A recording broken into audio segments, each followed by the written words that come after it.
초대 기후에너지부 장관으로 유력하게 거론되는 김성환 환경부 장관이 자신을 탈원전주의자로 보는 시각에 대해 반박했습니다. 탄소 배출량을 줄이는 문제가 시급한 만큼 원전을 바라보는 관점도 변해야 한다는 설명입니다. 하지만 새로 원전을 짓는 데 대해서는 공론화 과정을 거치겠다는 입장을 내놓으면서 상충되는 입장이 아니냐는 지적이 나옵니다. 네, 박승환 세종주재 기자 연결합니다. 박승환 기자, 김성환 장관이 그간 탈원전 정책을 지지해왔던 인물이라는 점이 좀 논란이 되어 왔는데 원전에 대한 입장 정확히 어떤 건가요? 네, 원자력을 기초로 재생에너지 비중을 빨리 늘려서 석탄이나 석유, 가스 발전을 서둘러 줄여야 한다는 게 김성환 장관의 큰 그림입니다. 가능한 빨리 탄소 발생을 줄이는 데 집중해야 한다는 거죠. 김 장관 발언 확인하시죠. 대한민국이 기왕에 원전 발전을 해왔고 나름의 또 노하우를 가지고 있고 또 지금은 워낙 재생에너지 비중이 낮은 상황에서 현재 우리가 관리하고 있는 원전을 적절하게 믹스해야 된다는 생각을 갖고 있습니다.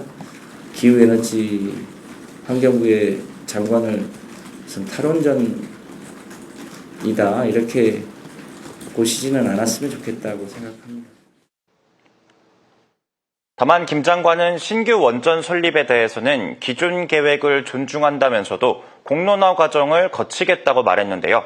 공론화 과정에는 신규 원전을 짓는 지역을 선정하거나 여론 수렴의 과정이 포함되죠. 앞서 정부가 발표한 11차 전기본회의에는 원전 2개를 추가로 짓는 내용이 포함되어 있습니다.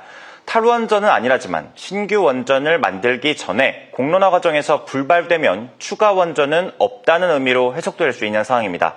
신규 원전 정책을 맡을 기후에너지 환경부는 이번 주 중 더불어민주당이 정부조직법 개정안을 발의하고 오는 25일 전후로 국회 본회의에서 처리한 다음 9월 30일 국무회의 통화를 거쳐 다음 달 1일 출범이 예상됩니다. 개편 후 환경부는 2차관 체제로 당장 산업부 에너지 라인을 비롯해 한국전력을 비롯한 발전 5개사, 한수원 등 20여 개 공기업까지 아우르는 부처로 불어나게 됩니다. 네, 앞서 인사청문회에서도 탈원전 아니라는 입장을 밝혔었다라고 하던데 이 원전 업계가 우려를 계속하는 특별한 이유가 있습니까? 네, 탈원전을 주장하던 환경부에 신규 원전 설립 결정과 운영이나 관리를 맡겨서야 되겠느냐는 지적이 끊이지 않고 있습니다. AI 산업을 키우고 데이터 센터를 추가로 세우려면 전력 수요가 폭발적으로 늘어날 텐데 원전 정책을 규제부처에 맡겼다간 전력 공급 능력이 후퇴할 수밖에 없다는 거죠. 원자력 학회는 이번 조직 개편으로 산업 동력이 떨어지고 국민들은 만성적 전기요금 인상을 겪을 거라 우려합니다. 가뜩이나 지금도 원자력 업무를 과기정통부와 산업부가 같이 살피고 있어서 비효율적이라는 지적이 나오는데 기후에너지부까지 세 부처로 늘어나면 부처 간 칸막이 탓에 정책 수립은 안 되고 혹여 실패하면 서로 책임을 떠넘기는 구조가 될 거란 비판이죠. 한수원 노조도 에너지 정책의 환경부 이관 철회를 주장하고 나섰습니다. 강창호 노조위원장은 독일과 영국도 에너지와 환경 부분을 합쳤다가 다시 원상복귀시켰다고 설명했는데요. 이러한 방식의 정부 조직 개편은 에너지 산업 붕괴는 물론 전기요금이 올라 공장들이 모두 문을 닫는 상황을 만들 거라고 주장했습니다.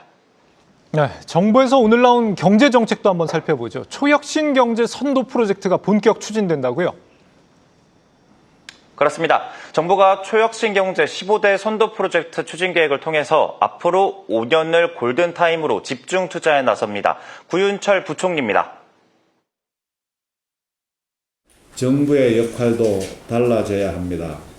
초혁신 기술 아이템과 같이 문제 해결의 핵심인 킹핀을 구체적으로 타겟팅해서 집중 투자하고 성과를 내야 합니다. 정부는 이달 중 프로젝트별 20개 추진단을 구성합니다. 각 추진단은 기업과 주관부처, 관계기관 등으로 꾸려지는데 11월까지 프로젝트별 로드맵 등 세부 추진 계획을 만듭니다.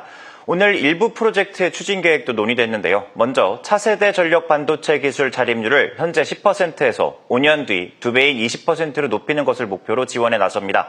LNG 선박의 핵심인 화물창 기술의 국산화도 추진하는데요. 이를 통해서 지난해 55% 수준이었던 LNG 운반선 점유율을 2030년 70%까지 끌어올립니다.